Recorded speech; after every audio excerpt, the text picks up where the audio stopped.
এই গল্পটি শুরু হয় একটা ম্যারিবিয়াল ইসেকাই দুনিয়ার মধ্যে থেকে, যেখানে রিয়োকো নামে আমরা একটা ছেলেকে দেখতে পাই, যে কিনা নরমালি একটা ঘরের মধ্যে শুয়ে ছিল। কিন্তু এই ঘরের মধ্যে কোনো চাকচমক যুক্ত কোনো ফার্নিচার ছিল না, সেখানে ছিল একটা টেবিল। আর এই টেবিলের মধ্যে আমরা দুটো বই দেখতে পাই এবং তার পাশাপাশি একটা ধারালো চাকুও আমরা দেখতে পাই। কিন্তু রিয়োকো ঘুম থেকে উঠে কোনো কিছুর উপর নোটিস না করে সোজা চলে যায় প্রকৃতির সৌন্দর্য উপভোগ করার জন্য। বাইরে গিয়ে তার নজর যত দূর পর্যন্ত যায়, সে চারিদিকে শুধু উঁচু উঁচু পাহাড় দেখতে পায়। তারপরে রিয়োকো তার হাতের দিকে একবার দেখে এবং কিছু একটা ভেবে একটা মন্ত্র পড়ে। তারপরেই আমরা দেখতে পাই তার হাতের মধ্যে ম্যাজিকের সাহায্যে অল্প পরিমাণে কিছু জল চলে আসে। আসলে এই সমস্ত কিছু কিছুদিন আগে শুরু হয়েছিল, যেখানে আমরা মাইকেল অ্যাঞ্জেলের সামনে রিয়োকোকে দেখতে পাই। আসলে রিয়োকো ড্রাকুনের সহায়তায় এই দুনিয়ার মধ্যে রিইনকার্নেট হয়ে গিয়েছিল। আর সেখানে মাইকেল ও রিয়োকোকে দেখে অনেক হ্যাপি ছিল, কেননা অনেক লম্বা সময়ের পরে সে তার সামনে নতুন একটা ভিজিটর পেয়েছে। রিয়োকো এসব দেখে বুঝে গিয়েছিল যে সে অন্য একটা জগতের মধ্যে রিইনকার্নেট হতে চলেছে। তখন রিয়োকো মাইকেলকে জিজ্ঞেস করে যে সে তার নতুন লাইফে কি করবে, যার উত্তরে মাইকেল বলেছিল তোমার যেমন খুশি তুমি তেমন ভাবে থাকতে পারো। কেননা মাইকেলকে এটা বলা হয়নি যে সে রিয়োকোকে কোন মিশন বা কোন কাজের জন্য রিইনকার্নেট করবে। এইসব দেখে রিয়োকো সেখানে ভাবতে লাগে যে সে তার নতুন জীবনে আসলে কি করবে। কিছুক্ষণে এটার সম্বন্ধে ভাবার পর রিয়োকো মাইকেলকে বলে ওঠে যে আমি একাই জীবন কাটাতে পছন্দ করব। এইসব শুনে মাইকেল রিয়োকোকে বলে ওঠে যে তুমি ফাইন আমি একটি দুনিয়াতে রিইনকার্নেট হতে চলেছো। এই জায়গাটা পুরো ম্যাজিকে ভরপুর, কিন্তু এখানে মাত্র 20% মানুষরা ম্যাজিক্যাল স্পেলকে কাস্ট করতে পারে। রিয়োকো অনেক নরম মনের একটা মানুষ ছিল, এই কারণে তার স্পেশাল এলিমেন্ট হচ্ছে জল। রিয়োকো যেহেতু একাই জীবন কাটানোর সিদ্ধান্ত নিয়েছিল,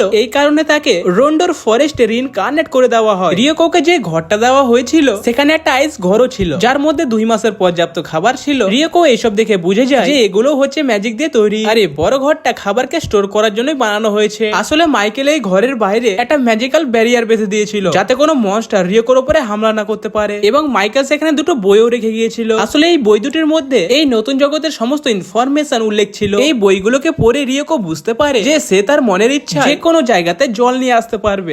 প্রথমে তাকে এটার জন্য মন্ত্র পড়তে হতো, কিন্তু আস্তে আস্তে এক্সপার্ট হয়ে যাওয়ার কারণে সে এখন তার মনের ইচ্ছাতে জল নিয়ে আসতে পারে। রিয়োকো সে ঘরের মধ্যে থাকে একটি বাথটবের মধ্যে তার ম্যাজিক্যাল শক্তি দিয়ে জল ভরে দেয়। রিয়োকো এটা জানতো যে এই জলটা তার শরীরের মধ্যে থাকা মানা এবং ঊর্জার সাহায্যে এসেছে, যার কারণে এই জলটা অতিরিক্ত ঠান্ডা ছিল। রিয়োকো যেহেতু ঠান্ডা জলে স্নান করবে না, এই কারণে তাকে জলটা গরম করার কোনো উপায় বের করতে হবে। তারপরে রিয়োকো সব থেকে পুরনো একটা প্রকল্প দিয়ে আগুন ধরানোর চেষ্টা করে। অনেকক্ষণ ধরে এরকম করার পরে সে আগুন জ্বালাতে সক্ষম হয় না। তারপরে রিয়োকো কিছু একটা ভেবে আবারও উঠে দাঁড়ায়। তারপরে রিয়োকো সে জলটার মধ্যে থেকে অক্সিজেন এবং হাইড্রোজেনকে আলাদা করে দেয়। আর এমনটা করার পরেই আমরা দেখতে পাই সেই জলটা বরফে পরিণত হয়ে যায়। তারপরে রিয়োকো এই বরফটাকে লেন্সের মতো ব্যবহার করে। তারপরে সে সূর্যের কিরণকে একটি জায়গার মধ্যে নিয়ন্ত্রণ করে। এমনটা করার পর সে অবশেষে আগুন জ্বালাতে সক্ষম হয়। তারপরে আগুনের সাহায্যে জলটাকে গরম করে রিয়োকো রিল্যাক্সে স্নান করে নেয়। আর এত কিছু করার পরে তার মন অনেক শান্ত হয়ে যায়। তারপরে রিয়োকো ভাবছে আমি যেভাবে জলটাকে বরফে পরিণত করলাম, আমার মনে হয় সেই রকম ভাবেই আমি জলকে গরমও করতে পারবো। কিন্তু রিয়োকো এই মেথডটাকে পরে করে দেখার সিদ্ধান্ত নেয়। এখনকার মতো সে কিছু খাবার খায়। রাত্রে খাবার খাওয়ার সময় রিয়োকো বুঝতে পারে তার কাছে যতগুলো খাবার ছিল সেগুলো খুব তাড়াতাড়ি শেষ হয়ে যাবে। আর খাবার সংগ্রহ করার জন্য তাকে জঙ্গলের ভেতরে যেতে হতো। কিন্তু এই জঙ্গলটা মোটেও সুরক্ষিত ছিল না, কেননা এই জঙ্গলের মধ্যে অনেক ভয়ঙ্কর মনস্টাররা থাকে। আর এখন বর্তমানে রিয়োকোর কাছে একটা ছোট্ট চাকু আছে, যেটা মাইকেল তাকে দিয়েছিল।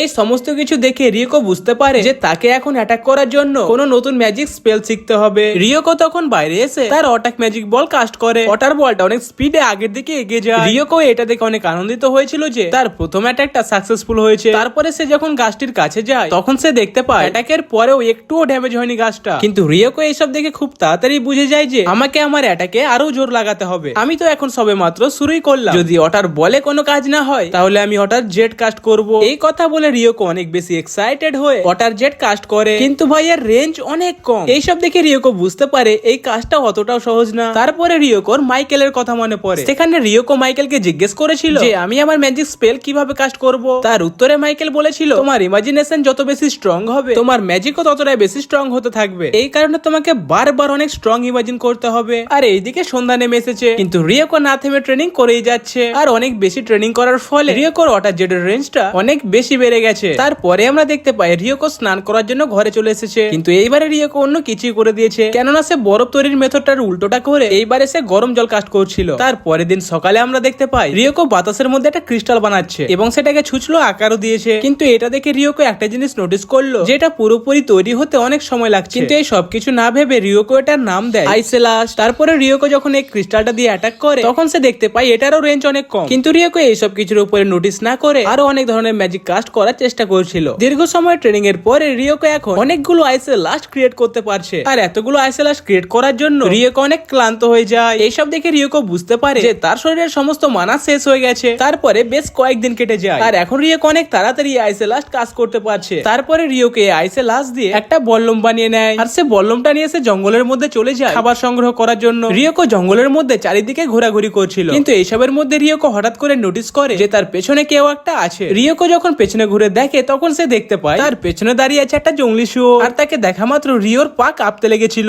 তখনই জঙ্গলি শুয়োরটা অনেক স্পিডে রিয়োকোর দিকে চলে যায় রিয়োকোর উপরে হামলা করার জন্য। এইসব দেখে রিয়োকো এতটাই বেশি ভয় পেয়ে গিয়েছিল যে তার শরীর কোনো রেসপন্সই দিচ্ছিল না। তখনই সেখানে রিয়োকোর মাথায় অনেক রকমের চিন্তা ভাবনা চলে আসে, কিন্তু সঠিক সময়ে রিয়োকো সেইখান থেকে লাফিয়ে সাইডে চলে যায়। কিন্তু এতে কোনো লাভ হয় না, কেননা জঙ্গলি শুয়োরটা আবারও ঘুরে তার দিকে এগিয়ে আসছে। রিয়োকো এটা দেখে ভাবছে আমাকে এখন ভয় পেলে চলবে না, এবং রিয়োকো তার মনে মনে বলে ওঠে এই দুনিয়াতে আমার কাছে এখন ম্যাজিক আছে। তারপরে রিয়োকো তার ম্যাজিকের সাহায্যে শুয়োরটা সামনে একটি ক্রিস্টাল স্লাইড বানিয়ে দেয়, যার কারণে শুয়োরের পা পিছলে যায়। এই সুযোগটা দেখে রিয়োকো আইসে লাস্ট কাস্ট করে আর সেই আইসে লাস্টে ধাক্কা খাওয়ার পর জঙ্গলি শুয়োরটা মরে যায়। তারপরে সন্ধ্যেবেলায় ঘরে ফিরে রিয়োকো যখন বইটিকে আবারও খুলে তখন সে সেই বইটাতে দেখতে পায় যে জঙ্গলি শুয়োরটা হচ্ছে সব থেকে দুর্বল মনস্টার। এটা দেখার পর রিয়োকো অবাক হয়ে বলে ওঠে কি ওটা কি সব থেকে দুর্বল? তারপরে বইটি থেকে অনেক ইনফরমেশন নেওয়ার পর সে যখন লাস্টের দুটো পাতা খুলে দেখে তখন রিয়োকো সেখানে ড্রাগনের ইনফরমেশন দেখতে পায়। সেখানে উল্লেখ ছিল ড্রাগন হচ্ছে সব থেকে পাওয়ারফুল মনস্টার, যে একটা বড় শহরকে নিমেষের মধ্যে ধ্বংস করে দিতে পারবে। আর এই পাতাটার নিচে বড় করে একটি নোট লেখা ছিল যে যদি তোমার সামনে কখনো কোনো ড্রাগন চলে আসে তাহলে তুমি তোমার জীবন বাঁচিয়ে সেখান থেকে দ্রুত পালিয়ে যাবে। ড্রাগন দেখার পর পালিয়ে তো কোনো লাভ হবে না, কিন্তু একবার পালানোর চেষ্টা তো করা যেতে পারে। তার পরের পাতায় রিয়োকো আকুমার ইনফরমেশন দেখতে পায়। সেখানে আকুমার সম্বন্ধে খুব একটা বেশি ডিটেলস দেওয়া ছিল না, কিন্তু সেখানে লেখা ছিল ঈশ্বরের কাছে প্রার্থনা করো যাতে আকুমা কখনো তোমার সামনে না আসে। তার পরের দিন সকালে রিয়োকো আবারও জঙ্গলের মধ্যে যায় আর জঙ্গলের মধ্যে ঘুরতে ঘুরতে সে একটা ফল দেখতে পায়। ফলটা খেতে রিয়োকোকে অনেক বেশি ভালো লেগেছিল।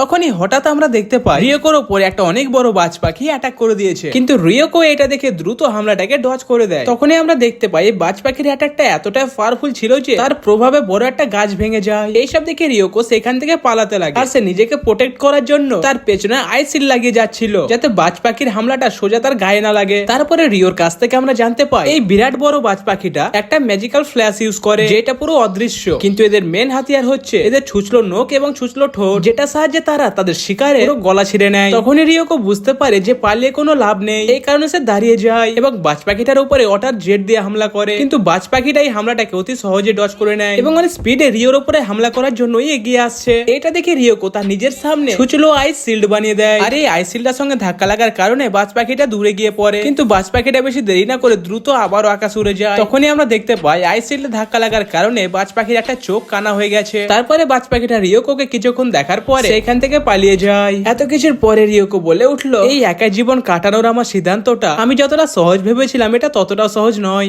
তারপরে রাত হয়ে যায় এবং আমরা দেখতে পাই রিয়োকো বাজ পাখিটার সঙ্গে লড়াই করতে করতে এত দূর পর্যন্ত চলে এসেছে যে সে ঘরে ফেরার রাস্তাটা ভুলে গেছে। রিয়োকো সামনের দিকে এগিয়ে যাচ্ছিল, সামনে একটা উজ্জ্বল লাইট দেখে রিয়োকো বুঝতে পারে যে আমি মনে হয় আমার ঘরের কাছে চলে এসেছি। তারপরে রিয়োকো যখন সামনের দিকে আর একটু এগিয়ে যায় তখন সে নদীর মাঝখানে একজনকে দেখতে পায় যে একটা ঘোড়া ধরেছিল, কিন্তু আশ্চর্য বিষয় হচ্ছে যে তাদের কোনো মাথায় দেখতে পাওয়া যাচ্ছিল না। তারপরে আমাদের সবাইকে সকালের দৃশ্য দেখানো হয় যেখানে রিও জঙ্গলের মধ্যে একটা বিরাট বড় সাপ মনস্টারকে মেরে দিয়েছে। তার কিছুক্ষণ পরে সে কিছু মাছও ধরে আর এত কিছু করার পর রিয়োকো তার ঘরে ফিরে যায়। আর ঘরে গিয়েও রিয়োকো অনেক বেশি ট্রেনিং করে। ট্রেনিং করার পর রিয়োকো সাঁতার কাটার জন্য সমুদ্রে চলে যায়। সাঁতার কাটতে কাটতে সে একটা অক্টোপাসের সামনে চলে যায় আর এত বড় অক্টোপাসকে দেখার পর রিয়োকো দ্রুত সেখান থেকে পালিয়ে আসে। তারই কিছুক্ষণ পরে আমরা দেখতে পাই রিয়োকো একটা নতুন ম্যাজিক স্পেল শিখে ফেলেছে, এটা সাহায্যে সে বড় বড় পাথরকে অনেক সহজে কেটে দিচ্ছে। রিও বলে ওঠে আমি ম্যাজিক স্পেল অনেক সহজেই শিখে যাচ্ছি। কিন্তু প্রতিদিন রাত্রিরে রিয়োকো সে নদীর মধ্যে যেত যেখানে সে প্রথমবার ডুলানাকে দেখেছিল। রিয়োকো ডুলানার সঙ্গে লড়াই করতে লাগে, কিন্তু সে এমনটা জেতার জন্য করে না। সে এটা ভেবে ডুলানার সঙ্গে লড়তো যে প্রত্যেকটা লড়াইয়ের পর সে আগের থেকে একটু বেশি স্ট্রং হয়ে যাচ্ছে। কিন্তু রিয়োকো এটা জানতো না যে ডুলানাটা আসলে কে এবং কোথা থেকে এসেছে, কেননা সে বইটার মধ্যে ডুলানার সম্বন্ধে কোনো কিছু লেখাই ছিল না। কিন্তু রিয়োকো ডুলানার সঙ্গে লড়াই করতে করতে বারবার হেরে যেত। কিন্তু এদের লড়াইটা দেখে আমার বারবার মনে হচ্ছে যে ডুলানা লড়াইয়ের মাধ্যমে রিয়োকোকে অনেক কিছু শেখাতে চাইছে, যেমন একজন মাস্টার তার ছাত্রকে শেখায়। এরকমই রিয়োকো একদিন নোটিস করে যে ডুলানা বরফের একটি তলোয়ার বানাচ্ছে, কিন্তু এই বরফের তৈরি তলোয়ারটাকে দেখে মনে হচ্ছিল যে এটা যে কোনো তলোয়ারকে অতি সহজে ভেঙে দিতে পারবে। তারপরে ডুলানা সেই তরোয়ালটা রিয়োকোকে দিয়ে দেয় আর রিয়োকো সেই তরোয়ালটা চুপচাপ নিয়ে নেয়। তারপরে ডুলানা তার ঘোড়ায় চড়ে সেইখান থেকে চলে যায়। তার পরের দিন সকালে আমরা দেখতে পাই সেই বাজ পাখিটা আবারও রিয়োকোর সামনে চলে আসে, কিন্তু রিয়োকে এটা নোটিস নোটিস করে এইবারে এই বাজ পাখিটা অনেক বেশি কালো হয়ে গেছে। রিও তাকে দেখে বুঝে যায় যে এ নিশ্চয়ই ইভলভ হয়ে এখানে এসেছে। তখনই বাজ পাখিটা রিওকোর উপরে হামলা করে দেয়। এটা দেখে রিওকো তার সামনে অনেকগুলো আইস শিল্ড বানিয়ে দেয়। কিন্তু এইবারে মনে হয় বাজ পাখির হামলাতে অনেক বেশি প্রেসার আছে, কেননা আমরা দেখতে পাই রিওকো তৈরি বরফের শিলটা অনেক সহজে ভেঙে যাচ্ছে। তারপরে ব্যাক টু ব্যাক বাজ পাখিটা রিওকোর উপরে হামলা করতেই থাকছে, কিন্তু রিওকো সেই হামলাগুলো থেকে বেঁচে পালাচ্ছে। তারপরে বাজ পাখিটা ডাইরেক্ট রিওকোর দিকে এগিয়ে আসছে। এটা দেখে রিওকো তার ম্যাজিকের সাহায্যে অনেকগুলো আইস শিল্ড তার সামনে আনে, কিন্তু এইবারে বাজ পাখিটা এসে সমস্ত আইস শিল্ডকে ভেঙে দেয়। কিন্তু সে রিওকোর কাছে পৌঁছাতে পারে না, কেননা রিওকো সেখান থেকে আগেই সরে গিয়েছিল। তারপরে রিওকো আইস স্ল্যাশ দিয়ে বাজ পাখির উপরে হামলা করার চেষ্টা করে, কিন্তু বাজ পাখিটা সেই আইস স্ল্যাশ গুলোকে অনেক সহজে ডজ করে নিয়েছে। তারপরে আমরা দেখতে পাই বাজ পাখিটা সাউন্ড দিয়ে রিওকোর উপরে হামলা করে, যার কারণে রিওকোর সমস্ত আইস ওয়াল উধাও হয়ে যায়। এসব দেখে রিওকো বলে উঠলো, আরে এগুলো তো সব উধাও হয়ে গেল, এ তো দেখছি ইভলভ হওয়ার পর আগের থেকে অনেক বেশি শক্তিশালী হয়ে গেছে। তারপরে আমরা দেখতে পাই বাজ পাখিটা ইলেকট্রিক শক দিয়ে রিওকোর উপরে হামলা করে, কিন্তু রিওকো সেখান থেকে দ্রুত পালিয়ে যায়। তারপরে বাজ পাখিটা রিওকোর উপরে হামলা করার জন্য আরেকবার ছুটে আসে, কিন্তু এইবারে রিওকো ডালহানের দাও সেই তরোয়ালটাকে বের করে বাজ পাখির অ্যাটাককে ব্লক করে দেয়। তখনই রিওকো নোটিস করে যে সেই তলোয়ারটার মধ্যে তার নিজের ম্যাজিক অ্যাড করতে পারছে। তারপরে রিওকো এই তলোয়ারটার সাহায্যে এই বাজ পাখিটার অনেকগুলো হামলাকে অতি সহজে ব্লক করে দিচ্ছিল। তারপরে বাজ পাখিটা আরেকবার রিওকোর উপরে হামলা করার জন্য অনেক স্পিডে এগিয়ে আসে, কিন্তু এইবারে রিওকো তার তরোয়ালটা বাজ পাখির বডিতে ঢুকে দেয়। তারপরে আমরা দেখতে পাই বাজ পাখিটা এখন নিচে পড়ে আছে। তারপরে রিওকো এগিয়ে এসে বাজ পাখিটাকে বলে উঠলো, আমি তোমার কষ্টটা বুঝতে পারছি, প্রথমে আমি তোমার একটা চোখকানা করেছিলাম, কিন্তু এই যুদ্ধে আমরা দুজনে আমাদের সম্পূর্ণ জোর লাগিয়েছিলাম, কিন্তু তবুও তুমি হেরে গেলে। আমি জানি এই হারটা তুমি এখনো স্বীকার করতে পারছো না, কিন্তু প্রথমবার তুমি আমার সামনে না এলে আমি নিজেকে কখনোই এতটা শক্তিশালী করে তুলতে পারতাম না। তারপরে রিওকো তার তরোয়ালটা বাজ পাখির শরীর থেকে বের করে নেয়। তারপরে রিওকো সম্মানের সঙ্গে তাকে বিদায় জানায়। তার ঠিক পরেই আমরা দেখতে পাই একটা বিরাট বড় ড্রাগন উড়ে এসে রিওকোর সামনে চলে আসে, কিন্তু এই ড্রাগনটা টেলিপ্যাথির সহায়তায় মানুষের ভাষায় রিওকোকে বলে উঠলো,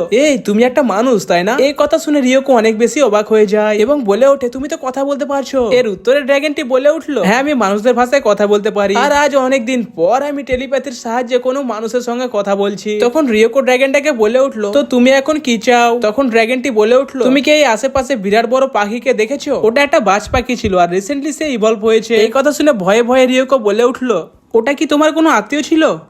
কেননা ওর সঙ্গে লড়াই করার সময় আমি ওকে জানে মেরে দিয়েছি।